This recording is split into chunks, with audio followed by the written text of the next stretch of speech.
पाकिस्तान एयरफोर्स जिंदाबाद, पाकिस्तान जिंदाबाद, पाकिस्तान जिंदाबाद, पाकिस्तान आर्मी जिंदाबाद. ایاز باندې فخر دی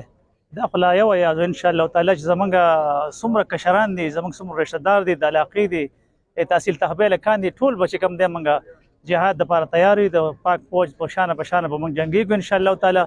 او دا خو هندوان دي د هندوانو دپاره چې ان شاء الله تعالی زمونږ کشران زمونږ ملګري زمونږ علاقې والا دا 24 غنټې تیار دي. او د ایاز په شهادت باندې مونږ یو طرف ته خفه وي او بل طرف ته فخر کوو د تحبیه تحصیل او ذل مردان دپاره چې داسې نوجوانو چې هغه د دښمن سره جنګېده او چې کوم دی په هغه په ډرون کې شهید شو. په سرګودا کې د ډیوټي وه او د ده ډیوټي چې کومه ده نو په رډار باندې وه دا پکې ټارګېټ و نو لحاظه دا چې کوم دی په ډرون باندې لګېدلی زمونږ د ټولې علاقې دا اپیل دی چې د دښمن سره خلاف د پاک فوج سره په شانه به شانه ودرېږي ان شاء الله څنګه ولاړو دغه شان ولاړ یو دا خو ایاز و د ایاز نورونه د ایاز نور کلیوال د ایاز نور رشته دار څونه چې موږ به ان شاء الله تعالی د دښمن خلاف ښه اتحاد او اتفاق باندې چې کوم دی جنګېږو ولاړو ان شاء الله تعالی. ایاز زمونږ ما بچی مو زما د ماما زوی زما سره په دې یو ځای باندې پاتې شوی دی پیدا شوی زمونږ ما سره وړوکی ما سره لوی شوی دی یو خوش اخلاقه ډېر بهترین انسان د ماشوموالي دلته موږ سره تېر کړی دی سبق یې مراسته ویلی ده په وړوکوالي باندې یې بیماري کړې وه خو ده کې دا یو جذبه چې د جهاد دا وه نو ده د جهاد ټریننګ د هغه وخت نه کړی و چې کله دلته دی په شپږم اووم کې د هغه وخت نه د جهاد ټریننګ کړی او په دې دپاره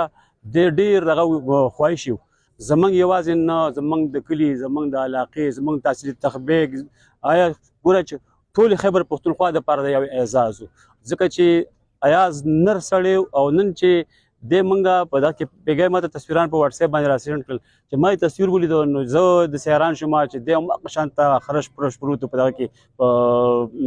تابوت کې او اوس مې چې مې سپارو هم هغه یو انداز باندې و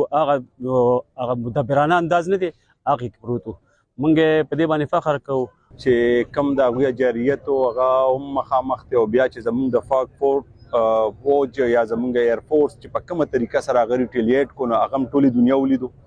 بالکل مسلمان پیدا د شهادت لپاره دی زمونږ دلته زمونږ نن محمد ایاز ورور چې کوم دی نو هغه ته شهادت نصیب شو هغه د دې ټولې پښتونخوا فخر دی هغه د ټول پاکستان فخر دی او ان شاء الله تعالی چې څوک هم پاکستان ته پاکستان رد لاین دی زمونږ